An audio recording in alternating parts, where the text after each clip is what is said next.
yenkanini siyofela khona yenkanini siyofela khona yenkanini siyofela khona yenkanini.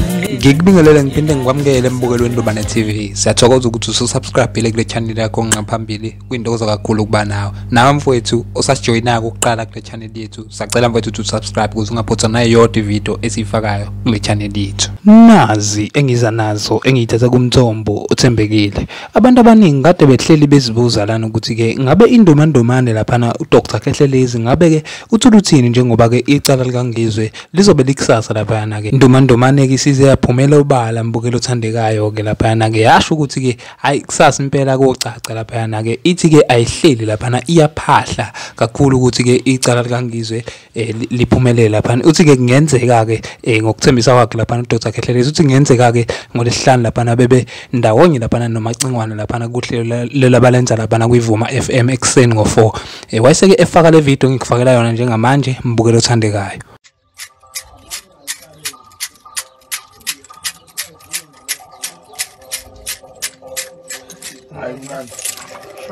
Safisa ukuzuvo lwakho ke mina mbukelo othandekayo lapha ne-comment section ukuthi wena ngabe uthini mana lolu daba lolu ngabe uthi indomandomane isazomkhipha ngempela lapha ke ungizwe umvuka mqhingo ngoba abanye abantu impela ayibaphelelwa amathemba lapha kodwa ke mina ngiyithemba kakhulu le ndoda lena uDr Khehlelezi kodwa ngizofisa ukuzuvo lwakho lapha ne-comment section mbukelo othandekayo bese ngithi mina nani asibonaneni ngokuzayo.